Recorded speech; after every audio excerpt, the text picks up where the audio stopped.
Aleluia, aleluia. Depois dessa ministração, boa noite a todos. Podemos ir em paz para os nossos lares. Deus dê uma boa semana a cada um de vocês. O Espírito Santo já falou comigo. Eu tenho certeza que Ele já falou com vocês também. Amém. Glória a Deus. Uma boa noite a todos que eu não vi, que eu não cumprimentei. Deus nos dê graça nessa noite. Amém. Eu estou muito feliz com essa oportunidade. Vai fazer uns 4 anos da última vez que eu estive aqui ministrando a palavra. E ano passado nós fomos desafiados pelo pastor Fabiano. E eu aceitei esse desafio, né? E eu estou muito feliz de estar aqui. Eu espero realmente que, assim como o Senhor já falou comigo, que Ele possa também falar o coração de cada um aqui nesta noite. Amém? Amém. Então, eu queria aproveitar o hype, né, um hype que anda aí de um filme, tá? Para dar uma introdução aqui da nossa palavra. Tá meio pequenininho ali, mas eu acho que dá para todo mundo ver, né? Queria saber quantos aqui já ouviram falar nesse filme, já assistiram o filme, já sabem do que se trata. Pouca gente. Então eu vou resumir rapidinho, sem dar spoiler para vocês do que se trata, tá? Esse aqui é o filme 2. Esse é o Divertidamente 2. Há 9 anos atrás eles lançaram o filme 1. É uma animação, tá? É uma animação do estúdio Pixar. E esse filme 2 aqui tá batendo. Hoje eu li que está batendo recorde no estúdio. Tipo, não é o que mais arrecadou grana até agora, porque é um filme que está sendo muito visto. Tá? Então eu vou dar uma resumidinha assim. Os filmes eles falam da vida da Riley, que é uma menina. Aí contam a vida dela desde o nascimento. O primeiro até ali, aos 11, né, até a entrada na pré-adolescência. E o segundo filme conta a história dela entrando na adolescência. E daí, quando anunciaram que ia sair o filme, né, a Isa começou a incomodar. Mãe, vamos ver o filme. E eu digo, Isa, vamos ver o filme, divertidamente, Isa. Mãe, quero ver o filme. Mãe, me leva para ver o filme. Aí eu sei que eu peguei a mãe e a Isa e a gente foi ver o filme. E eu não me arrependi, porque é um filme muito legal. É uma animação que deveria ser, né, para crianças, mas ele tem mensagens bem legais para pais, filhos, adultos, enfim. É uma interação bem legal. E o filme trata das emoções da Riley e como essas emoções comandam a vida dela, tá? No primeiro filme, a gente é apresentado a 5 emoções: a raiva, a alegria, tristeza, a nojinho, que é uma emoção muito bonitinha, toda verdinha. Eu sei que as crianças adoram ela na escolinha, é a preferida das crianças. E o medo, tá? E agora, no segundo filme, a gente foi apresentado a mais 4 emoções: ansiedade, vergonha, inveja e tédio. Aí, me ajudem. Então é isso, tá? O filme trata disso. O filme mostra ali várias situações, como as emoções tumultuam a vida da menina, como às vezes acertam, às vezes erram. Esse segundo filme, inclusive, tem uma cena bem legal sobre a ansiedade, né? Bem legal, assim, que mostra assim como funcionaria a ansiedade dentro da cabeça da gente, né? Aqueles que são ansiosos como eu gostei bastante de assistir. Fica a dica, assistam, vale a pena. Mas isso devem estar perguntando assim, que louca, né? 4 anos já esqueceu como é que se prega, nem sabe. O que ela está falando de filme? Isso é culto, né? Não tem nada a ver uma coisa com a outra. Mas será mesmo que essa animação aqui não tem nada a ver com a nossa vida de fé? Será mesmo que não tem nada a ver o que é representado dessa animação aqui com a nossa caminhada com Jesus, com aquilo que a gente faz na nossa vida, a maneira como a gente vive? Olha, não se surpreenda se eu te disser que tem tudo a ver. Tem tudo a ver com as nossas emoções. Existem situações na nossa vida, emoções, existem coisas, pessoas, existem circunstâncias que muitas vezes podem estar controlando as nossas vidas, assim como as emoções da Riley controlam ela. Você já parou para pensar nisso? Você já parou para se perguntar que talvez você esteja sendo controlado e nem se deu por conta? Vamos por partes. Vamos abrir as nossas Bíblias lá em 1 Pedro, no capítulo 5, versículos 8 e 9. 1 Pedro, capítulo 5, versículos 8 e 9. E lá diz assim: estejam atentos, tomem cuidado com o seu grande inimigo, o diabo, que anda como um leão, rugindo à sua volta, à procura de alguém para devorar. Permaneçam firmes contra ele e sejam fortes na fé. Lembrem-se de que seus irmãos em Cristo, em todo o mundo, estão passando pelos mesmos sofrimentos. Essa carta do apóstolo Pedro foi escrita lá pelo ano 60 depois de Cristo. E era uma época onde a igreja estava sendo muito perseguida. Não só pelos religiosos da época, os fariseus, mas também pelo Império Romano. O Império Romano agora não estava gostando do crescimento da igreja e não estava gostando dos apóstolos e os cristãos estarem anunciando a volta do Messias. Então, eles estavam perseguindo a igreja. E essa orientação aqui do apóstolo Pedro, ela se dá bem no finalzinho da carta, né? Que ele está dando as instruções finais ali para eles ficarem atentos, porque além de toda a perseguição que eles já estavam vivendo, eles ainda iam viver mais perseguição.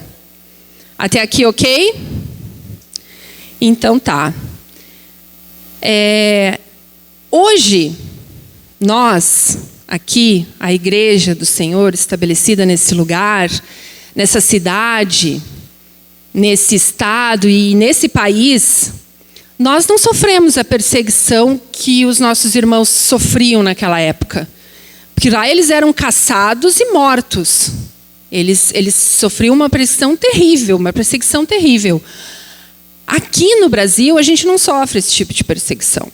A gente sabe que em outros países, né, onde o evangelho é proibido, as pessoas sofrem esse tipo de perseguição, são mortas, têm suas famílias mortas, suas casas queimadas, né?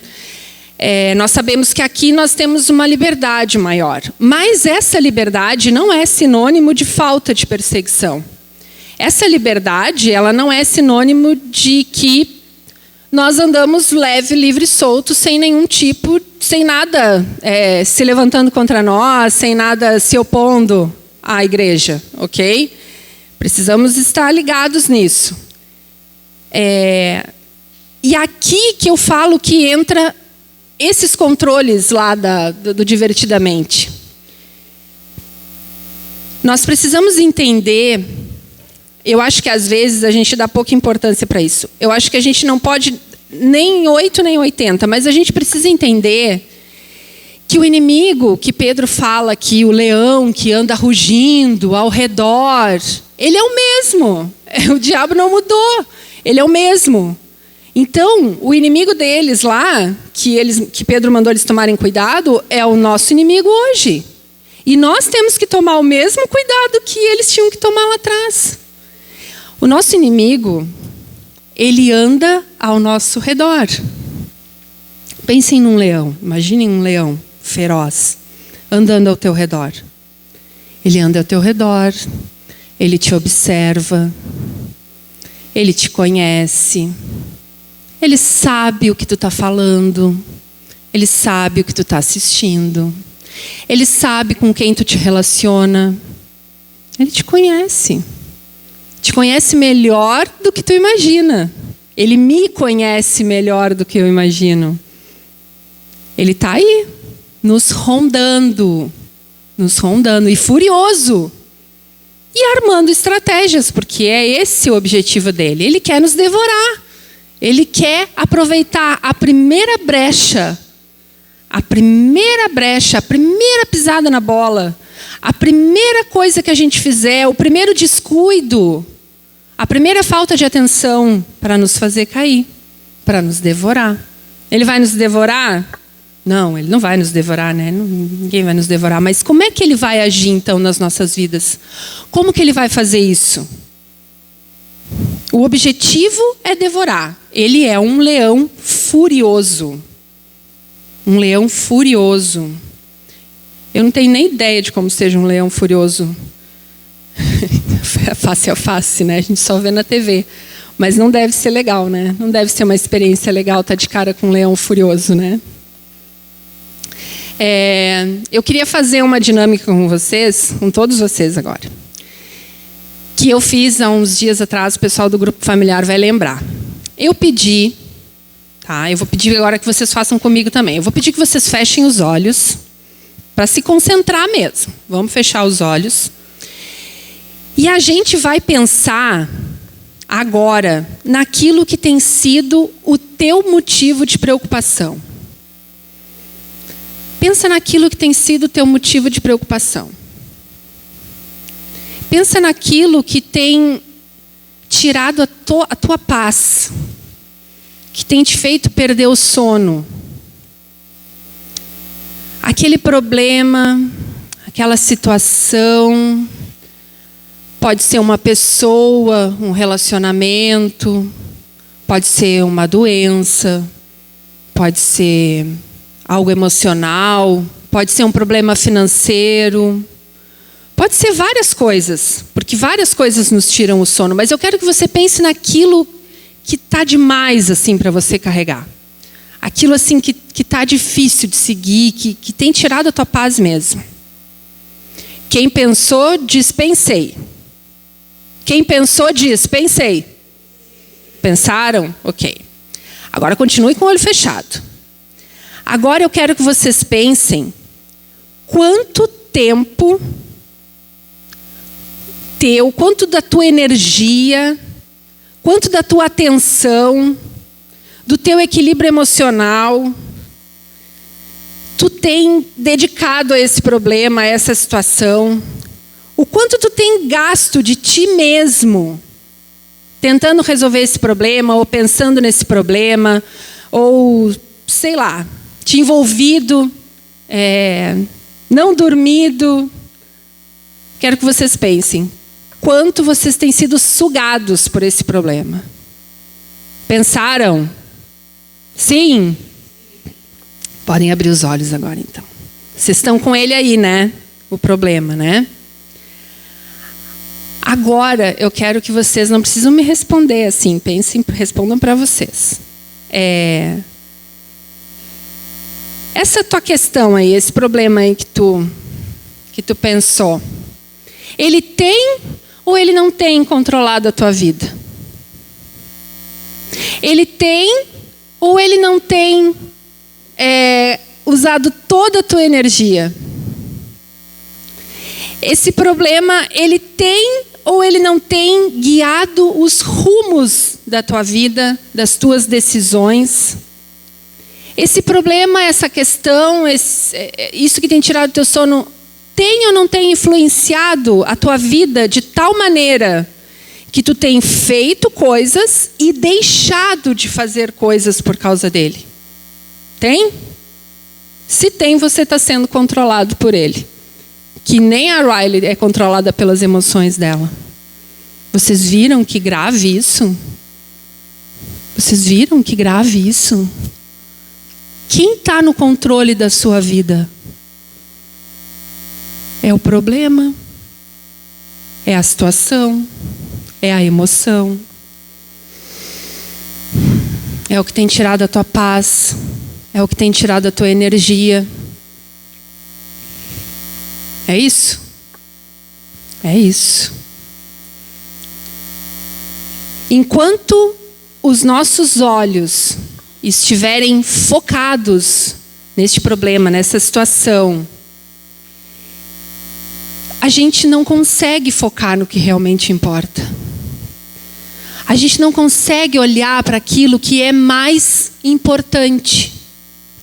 A gente não consegue ter um olhar, uma atenção naquilo que vai nos abençoar, naquilo que vai nos fazer crescer, naquilo que vai nos fazer seguir em frente. Não, a gente fica com o olho naquele problema. Irmãos, isso não é o que Deus tem para nós. Isso não é de se pensar. Isso não é a vida abundante que Deus tem para nós. Ele não quer que de modo nenhum nós sejamos controlados pelas coisas que nos estressam, pelas coisas que tiram a nossa paz, pelos problemas, pelas doenças, pelas preocupações, pelas tristezas, pelas angústias. Não é a ansiedade que tem que nos controlar. Amém? Amém. O texto fala para que nós estejamos atentos e para que nós tenhamos cuidado. Atento e cuidado. Sabe o que significa estar atento? É estar concentrado. Você precisa estar concentrado. Você precisa estar em alerta. Em alerta. Você precisa estar vigilante. E eu quero te perguntar nessa noite assim, você está vigilante? Você tem estado alerta com a sua vida espiritual, com a sua caminhada? Você tem tomado cuidado com esse leão que anda aí ao nosso redor, nos observando, furioso, rugindo? Tem tomado cuidado? Ou tem vivido a vida como quer? Eu vou viver, que só se vive uma vez, e seja o que Deus quiser. Não é isso que Deus quer. Que você viva solto no mundo. Deus tem o melhor para nós. Deus tem uma vida abundante para nos dar. E Ele precisa que a gente tenha foco. A pastora estava ministrando aqui e eu estava pensando ali, eu digo, é o Espírito Santo já falando através dela. Foco. Do que nós precisamos abrir mão para ter foco na nossa vida? Isso nós vamos ver essa noite. Onde está o nosso olhar? Quando nós supervalorizamos as nossas dores, sejam elas físicas, sejam elas emocionais, nós nos tornamos fracos e vulneráveis. Quando nós supervalorizamos aquilo que nos detém, aquele problema, aquela situação que está ali na nossa vida, nos paralisando, a gente se torna vulnerável. Porque o problema toma força. O problema fica gigante e a gente não consegue resolver. A doença fica gigante, se torna inalcançável a cura. Quando a gente não se enxerga como forte, vitorioso, a gente não tem força para reagir. Quando a gente se enxerga como uma vítima e um coitado, deu. O problema tomou conta. Você não consegue mais sair. Você não consegue mais. Não consegue. Você precisa parar de valorizar isso. Não valorize essas coisas. Para quê? Isso não te leva a lugar nenhum. Tem gente que tem orgulho de dizer a quantidade de doença que tem. Porque eu tenho isso, eu tenho aquilo, eu tenho aquilo outro. Tem outras pessoas que acham o máximo ter depressão. Nada contra, né? A pessoa tem depressão, está passando por um problema. Tem pessoas que acham o máximo. Eu sou depressiva. Que isso, gente? Eu estou passando por um problema, mas eu vou ter vitória em nome de Jesus. Amém? Quando nos falta controle emocional, aí a gente fica que nem a Riley, sequestrados por aquela emoção e ela nos domina. E eu não estou falando só da raiva aqui, porque quando a gente fala de sequestro emocional, as pessoas já pensam, lá está o furioso, lá está a furiosa, se atacou. Está sequestrada. Não, mas os sequestros emocionais não são só de raiva. Sabia que você pode ter um sequestro emocional de orgulho, soberba e vaidade? Já conheceu a pessoa que se acha melhor que todo mundo? Já conheceu? Já conheceu aquela pessoa que acha que não precisa da ajuda de ninguém, que acha que resolve tudo? Você pode ter um sequestro emocional de medo. O medo paralisa. O medo nos paralisa. A Kelly pregou sobre medo esses tempos. Belíssimamente, foi uma bênção. Você pode ser sequestrado emocionalmente por um ataque de pânico, por ansiedade. A ansiedade nos faz ficar só pensando no amanhã e não viver o hoje, não ter cuidado com o hoje. O leão, ele vai estar lá amanhã, mas ele está hoje aqui também. A gente não pode se deixar sequestrar pela ansiedade, gente. Talvez o seu problema seja querer controlar tudo e todos ao seu redor. Sabe que a pessoa que tenta controlar tudo e todos ao redor não controla nada. Perde o controle. Porque não tem como um ser humano controlar tudo e todos. Não tem como um ser humano, o ser humano não foi feito para isso, para levar esse tipo de carga. A pessoa enlouquece, a pessoa perde o controle. Cria um problema maior. E o problema ainda é quando a gente começa a carregar as cargas dos outros que os outros nem pediram para a gente carregar. Aí sim. Já fez isso? Já pegou lá a carga do amigo que ele nem pediu para te carregar. Ele não pediu e tu tá lá carregando. Por quê? Por que, meu irmão, que a gente faz isso? A gente não precisa controlar tudo e todos. As coisas não precisam ser perfeitas do nosso jeito. Se o irmão te pedir ajuda, você vai ajudar. Mas se ele não te pedir, fica na tua. Claro, se você vê que ele realmente precisa de ajuda e não consegue pedir, tudo bem. Mas não fique pegando tudo para você. Talvez o seu problema, o seu olhar esteja numa situação financeira. Talvez seja isso. Esses dias ainda conversávamos sobre uma situação que a pessoa dizia assim: estou arrependido até hoje disso aqui que eu fiz. Porque eu estava apavorado que eu precisava pagar as contas, refinancei o carro, ainda não, já faz 2 anos ainda estou pagando. E um pouquinho depois ali já deu certo e eu já tinha o dinheiro para pagar as contas. Talvez o seu problema seja esse. Você não consegue esperar um pouquinho. Eu não sei aonde que você tem focado o seu olhar. Eu não sei o que tem controlado a tua vida. Mas você sabe. Você tem consciência. Deus sabe. E o nosso inimigo sabe também.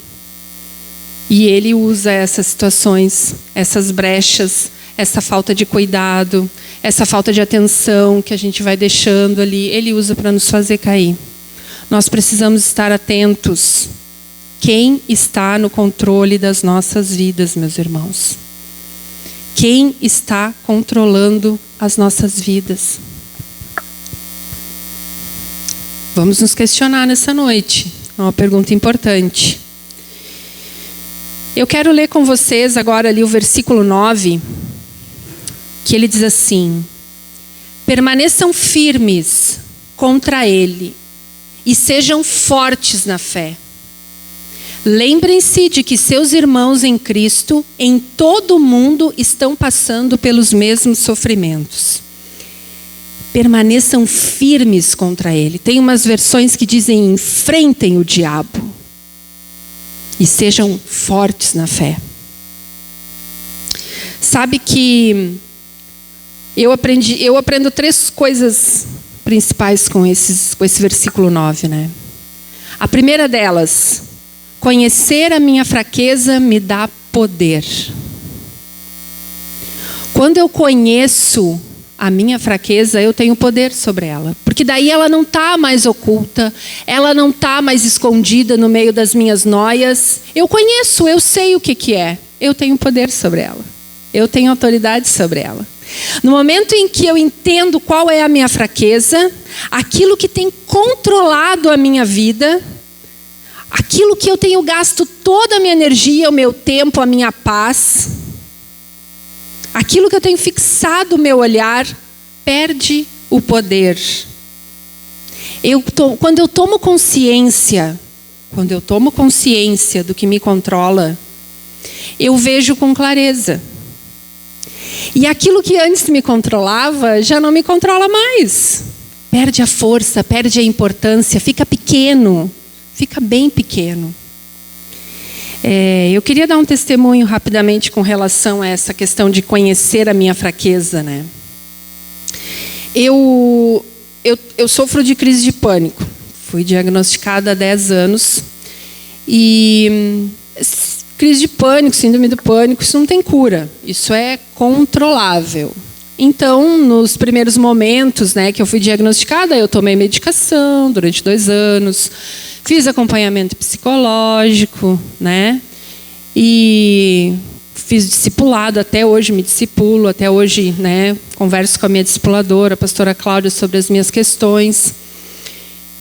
E isso faz com que a gente viva uma vida tranquila. Graças a Deus, as crises, atualmente elas ocorrem bem espaçadas, assim. Não é uma coisa que, né, que me perturbe, que me impeça de viver, né? Eu aprendi a identificar os meus gatilhos, né? Isso me ajudou bastante também, porque quem tem crise de pânico precisa identificar os gatilhos. O que te bota na crise, né? E no meu caso, é medo de morrer. Eu não posso sentir nada, nenhuma dor, nenhuma sensação diferente, que eu já acho que eu vou cair dura, que eu vou cair morta.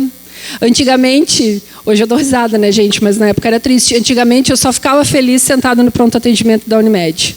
Porque na época meu marido trabalhava lá e aí eu achava o máximo ficar sentada. Eu ficava numa paz sentada lá dentro, porque eu pensei, se me dá alguma coisa aqui dentro, tô salva, né? Tá tudo ok.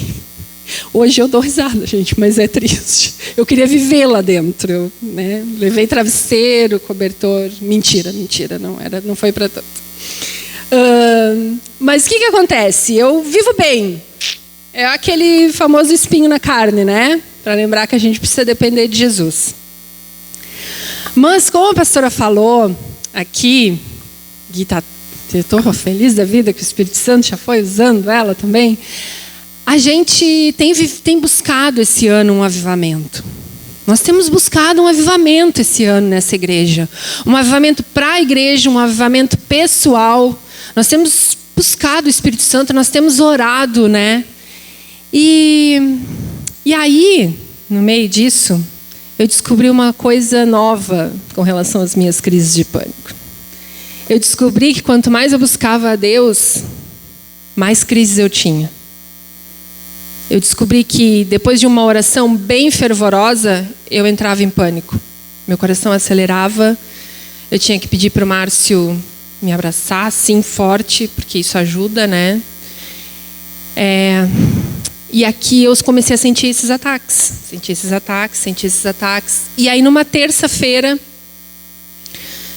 a gente tinha reunião de liderança. E eu estava em crise de pânico. Cheguei em casa com crise, assim, na crise, eu estava muito mal. E daí eu pensei, eu não vou hoje, vou mandar mensagem para o pastor, vou avisar para ele que eu não tenho condições, eu estou mal. Porque, eu não sei, quem já teve crise de pânico sabe, mas a crise de pânico, ela te tira completamente do teu prumo. Ela te deixa completamente desorganizada, desestabilizada. Não é tu não te reconhece. E eu estava muito mal naquele dia. Mas Deus é bom, né? Ele não desiste da gente, Ele sempre tem um propósito para tudo. E eu vim na reunião naquela noite. E aí a gente começou a falar, o pastor falou, a pastora falou, a gente começou a falar, e aí não só eu, outros líderes também estavam se sentindo atacados, né, enquanto buscavam a Deus. E eles oraram por mim. Todos oraram por mim. E aquilo foi tão libertador, meus irmãos. Aquilo foi tão libertador, assim. Eu me emociono porque a graça de Deus sobre nós, sabe? Esse amor, esse cuidado que Deus tem com a gente, isso é tão maravilhoso, isso é tão libertador. E aí, naquele momento, eu entendi que o leão sabia meu ponto fraco. Ele sabia o que me desestabiliza. Ele sabe como me deixar fora do prumo. Como tirar o meu foco do meu maior objetivo, que era buscar o Senhor, que era orar por um avivamento na minha vida. Ele me conhece. E ele me atacou dessa maneira. E isso é tão... dá uma raiva, assim. O diabo, ele é tão sujo, ele é tão cretino, porque ele realmente vai usar a tua fraqueza contra ti. Ele vai te atacar naquilo que mais te dói.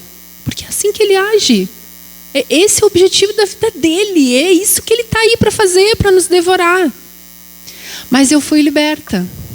Eu fui liberta. Eu entendi qual era a minha fraqueza. E ela perdeu a força. Aí sabe o que acontece hoje?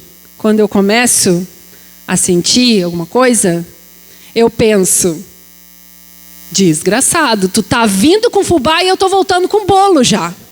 Porque agora tu não tem mais poder sobre mim. E é assim que a gente tem que lidar com ele. A gente precisa reconhecer aonde é que ali está a brecha. E a gente tem que repreender o diabo em nome de Jesus das nossas vidas. Nós temos autoridade para isso. Foi nos dada essa autoridade. E nós temos que usar essa autoridade. Nós não podemos deixar ele fazer gato e sapato com a gente. Não. A Bíblia diz para a gente enfrentar o diabo. Enfrente. Não se deixe abater pelo teu inimigo. Não se deixe abater pelo teu inimigo. Enfrente o diabo.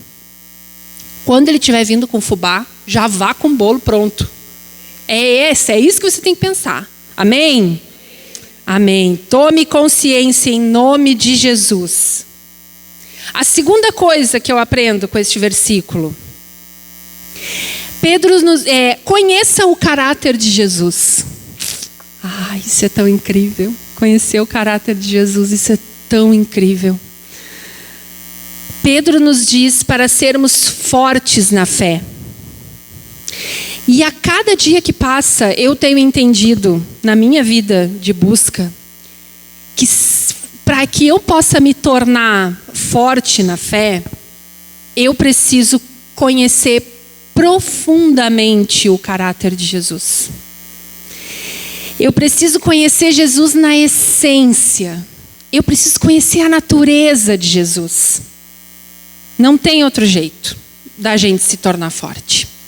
Lá em Romanos 10:17, nós lemos que a fé vem pelo ouvir, e o ouvir da palavra de Deus. Então, a gente precisa conhecer a mensagem. A gente precisa conhecer os ensinamentos de Jesus. Se a gente não conhecer a mensagem, os ensinamentos, a gente não conhece Jesus. A gente precisa vir para cá domingo com o ouvidinho bem atento e bem aberto para escutar o que está sendo pregado sobre a palavra de Deus. As suas orientações, elas nos revelam quem é Jesus. A Bíblia, a palavra de Deus, ela nos revela como Jesus ama. Como Ele demonstrou amor quando Ele esteve aqui. Como Ele nos ama. Como Ele ama através dos nossos irmãos. Ela nos mostra que Ele se alegrou. Jesus se alegrou, Jesus festejou. Jesus se entristeceu, Ele chorou. Jesus, Ele se indignou. Jesus se indignou, Jesus ficou furioso lá no templo, que estavam fazendo negócio lá na casa do nosso pai. Ele se indignou. Ele sentiu tudo que a gente sente. Ele sentiu tudo. Jesus, Ele sentiu a pior dor física que uma pessoa pode sentir quando foi crucificado. Você já imaginou isso? Pensa na pior dor que você já sentiu na sua vida. Dizem que é cólica renal, né? Já teve cólica renal. Parto, diz que a dor de parto também é terrível. Pois é, nem se compara a dor que Jesus sentiu quando ele foi crucificado. Quando ele foi abandonado por Deus. Deus virou as costas para o próprio filho. Ele se sentiu abandonado. Você já se sentiu abandonado? Você já se sentiu deixado de lado? Jesus se sentiu assim. É esse Jesus que nós temos que conhecer profundamente. É sobre esse Jesus que eu estou falando. Eu sei que a gente lê a Bíblia, a gente sabe que Jesus veio, nasceu, viveu, morreu, ressuscitou. Mas você conhece o caráter de Jesus? Você conhece a natureza de Jesus? Você já se preocupou em querer saber isso? Você já leu com muita atenção os evangelhos? Leia os evangelhos. Você conhece Jesus? Leia os evangelhos. Busque, leia os evangelhos. Jesus, a Bíblia fala que em todas as coisas ele foi tentado. Ele sentiu tudo o que a gente sentiu, mas ele não pecou. Ele não pecou. E o meu convite para vocês nessa noite é: apaixonem-se por Jesus. Apaixonem-se por Jesus. Eu tenho buscado isso para a minha vida.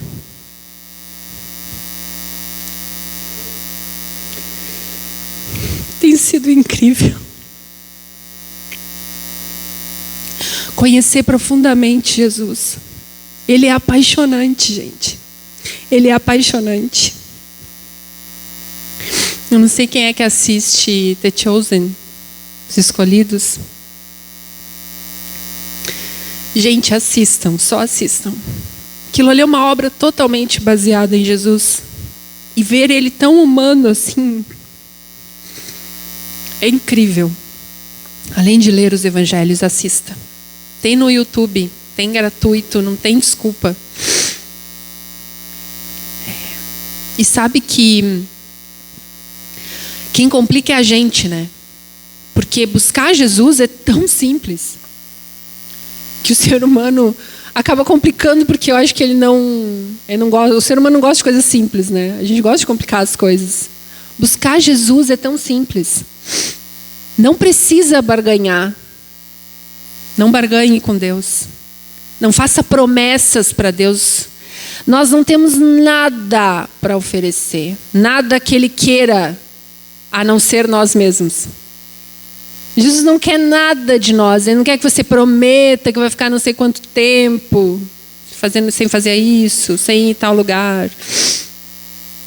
Não barganhe com Deus. Deus, vou te dar meu dízimo, vou ser fiel para te me abençoar. Não barganha com Deus. É simples. Bata e a porta se abrirá. Peça e lhe será dado. É sobre isso. O evangelho é isso. É sobre o amor e a graça de Deus, que é de graça. Ninguém cobra nada, Ele não cobra nada. Apaixone-se por Jesus. E deixe Ele transformar a sua vida. Faça uma oração sincera. Se desarme. Só de se desarme. Esqueça os conceitos que você tem de Jesus. Esqueça aquilo que você foi ensinado. Eu cresci dentro da igreja. Eu estou há quase 40 anos dentro da igreja. E eu cresci dentro de uma igreja durante 17 anos que me disse que Cristo era um Deus furioso. Um pai que julgava e que disciplinava seus filhos. Eu precisei de muito tempo para me libertar dessa imagem. Eu precisei de muito tempo. Mas agora eu estou apaixonada. Jesus, Ele nos liberta, meus irmãos. Eu tenho vivido hoje, esse relacionamento que eu tenho vivido hoje com Cristo, é algo que eu não vivi nesses meus 40 anos de igreja. Porque eu tenho conhecido a essência de Jesus. E isso é incrível. Aleluia. Terceira coisa. Conte com os seus apoios. No final do versículo 9, Pedro nos diz: lembrem-se que seus irmãos em Cristo, em todo o mundo, estão passando pelos mesmos sofrimentos. Olha para o seu irmão aí do lado. Olha aí para ele. Olha bem para ele. Olha para trás. Olha para trás. Você que está na frente, olha para trás. Está vendo seu irmão aí? Está vendo? Sabe o que Pedro fala? Que todos passam pelos mesmos problemas. Então, aquele problema que você acha que só você tem, não. Todo mundo tem. Todo mundo em algum momento já passou, todo mundo em algum momento já sofreu, todo mundo em algum momento já ficou preocupado, que nem você está agora. Todos. Que nem diz o Kiko. Todos. Cadê o Kiko? Ah, tá lá, tá ele. Todos, né, Kiko? Todos nós temos problemas, todos nós passamos por lutas, todos nós sofremos com as mais diversas situações, tentações, medos, angústias. E enquanto a gente estiver aqui, gente, vai ser assim. Teremos dias bons, teremos dias ruins, dias difíceis. Enquanto a gente estiver aqui, vai ser isso. Mas Jesus nos fala que Ele venceu o mundo. Que aqui nós teríamos provações, mas Ele venceu o mundo. Então não se apavore. Porque Jesus, Ele é muito bom. E Ele nos dá a graça, sabe de quê? De termos irmãos. Então, quando eu falo que a gente tem que contar com os nossos apoios, nós temos que agir com sabedoria. Nós temos que ser espertos, astutos. A gente não pode andar desgarrado. A gente precisa se unir. Nós somos uma família. Jesus morreu por nós. Ele instituiu essa família, a igreja, a noiva. Então a gente precisa se unir. A gente precisa andar junto. A gente precisa se apoiar. Ninguém solta a mão do outro. A gente precisa se apoiar em oração. Levar as cargas uns dos outros, não pegar tudo para você, mas levar as cargas uns dos outros. Amar. Ter empatia, ter compaixão.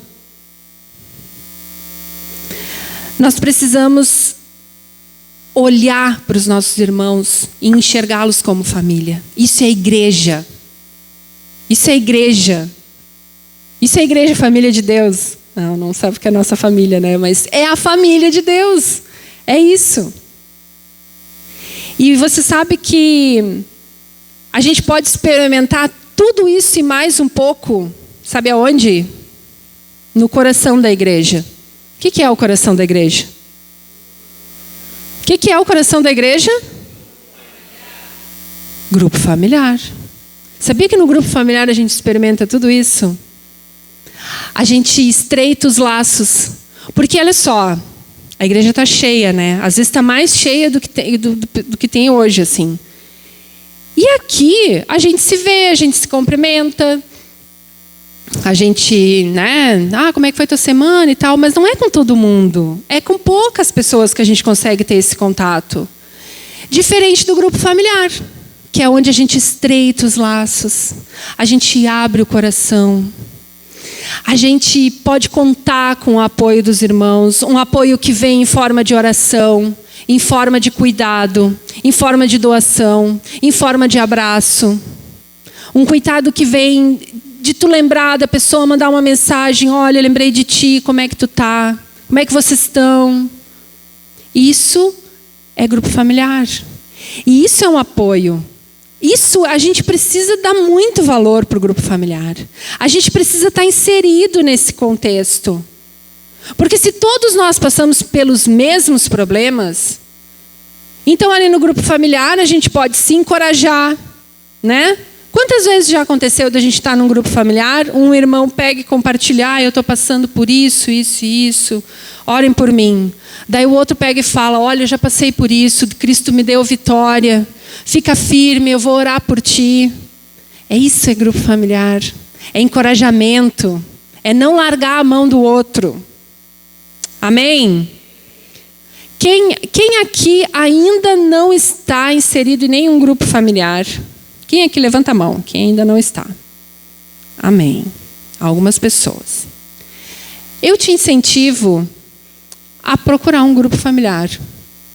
Porque isso vai alavancar a tua vida de fé. Isso te ajuda a seguir em frente. Te ajuda a ir mais longe. Um cordão de 3 dobras. A gente vai mais longe quando está junto. Levanta a mão aí os líderes de grupo familiar. Levanta a mão aí. Eu também sou líder de grupo familiar. Tá? Se você não está inserido no grupo familiar, procure um líder, procure o pastor, a pastora. Eles vão estar lhe orientando, vão estar lhe dizendo onde você deve participar. E aquele pessoal que está no grupo familiar, está inserido no grupo familiar e não vai no grupo familiar, vá para o seu grupo. Você já entendeu que você precisa do apoio. Você já entendeu que andar sozinho, uma andorinha só não faz verão, que você não consegue ficar longe do corpo. Vá para o grupo familiar, por favor. Por favor. Ok? Amém? Nossa, que difícil esse amém. Mais uma coisa, gente, um apoio muito importante. Que esse aqui eu dou graças a Deus por esse apoio, porque o que já me tirou de encrenca. Discipulado. O que já me tirou de encrenca, discipulado. Jesus vivia cercado por multidões. Vivia cercado de gente na volta dele. Mas o que ele fez? Ele separou 12 e chamou eles de discípulos. O discipulado é uma ferramenta, é um presente de Deus para nós. E a gente tem disponível aqui na igreja. Olha que bênção. Mais um presente que a gente tem disponível aqui. É uma ferramenta para que você cresça. Os discípulos andavam perto de Jesus. Eles eram ministrados por ele, eram orientados por ele. Ele orava pelos discípulos. Ele dizia, vai por aqui, vai por ali. Não que os discipuladores se comparem a Jesus, não é isso. Mas você ter uma pessoa do seu lado para lhe ajudar em oração. Para lhe ajudar. Eu estou perdida, não sei o que eu faço. Procura teu discipulador. Se você ainda não tem um discipulador, procura seu líder de grupo familiar. Sabe, gente, a gente às vezes comete um erro que é muito ruim para a nossa vida. A gente está passando por um problema e aí a gente procura a primeira pessoa que aparece na nossa frente e começa a desabafar dos problemas. Aí às vezes é aquela vizinha que nem acredita em Jesus. Vai te encher de conselho bom ela. Vai te encher de conselho bom. Não. Às vezes tu está desesperado, aí te abre com o teu amigo lá do serviço. Eu estou com um problema no meu casamento. O que teu amigo vai te aconselhar se ele não conhece Jesus, se ele não tem os princípios? Sai dessa, parte para outra. Tenha sabedoria. Se você não tem um discipulador, procure o seu líder. Se você não está num grupo familiar, procure o pastor, procure a pastora. Se você quer um discipulador na sua vida para lhe ajudar nessa sua caminhada, procure o pastor e a pastora. Eles vão lhe dizer, olha, fulano vai te discipular, ciclano vai te discipular. O discipulado nos impulsiona para uma vida espiritual saudável, plena e fértil. Porque nós estamos aqui para dar frutos. Esse é o objetivo da vida do cristão. Trazer outros, falar de Jesus para quem não conhece. Esse é o nosso objetivo. Não tem outro objetivo. A gente está aqui de passagem. Nosso objetivo vai lá, morar com Jesus no céu depois. E a gente tem que levar quanto mais pessoas a gente conseguir. Fomos chamados para falar de Jesus. Tenha isso em mente. Amém? Não ande sozinho. Você faz parte de uma família linda. Busque ajuda, busque apoio. Amém? Glória a Deus. Então, para relembrar, eu preciso conhecer a minha fraqueza para que eu tenha poder, conhecer o caráter de Jesus e contar com os meus apoios. Sabe o que isso vai resultar na minha vida? O último slide. Bota para nós, Vitória. Olha que bonitinho. Jesus deve estar no controle. É assim que vai funcionar. Jesus vai estar no controle das nossas vidas. Jesus vai estar governando cada detalhe. Ele vai estar nos dirigindo em tudo o que a gente precisar, em tudo o que a gente fizer. Quando a gente depende de Jesus, se entrega para Ele, tem Ele como nosso Senhor, como nosso Salvador, como nosso amigo fiel, verdadeiro, que está sempre do nosso lado, é isso que acontece. Olha lá, as emoções desesperadas atrás de Jesus e Jesus pleno no controle da nossa vida. Tomando conta de tudo. Porque, claro, né, gente? Jesus, a gente bota Jesus no controle, as coisas ficam girando atrás, né? Mas Jesus está no controle. Ele está no controle. Você vai ser tentado a entregar o controle para alguém lá, ó. Mas não entregue. Não entregue de novo o controle para os seus problemas, para os seus controles, para as suas frustrações. Não entregue mais o controle para a sua vida, para aquilo que não tem que controlar a sua vida. Deixe Jesus controlar a sua vida, amém? Estejam atentos, precisamos estar atentos, estejam atentos, não vamos perder o estado de vigilância.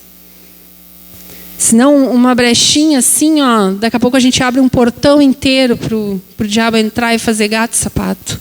Estejamos atentos, meus irmãos. Estejamos vigilantes, sabendo que o melhor para nós é essa imagem aqui.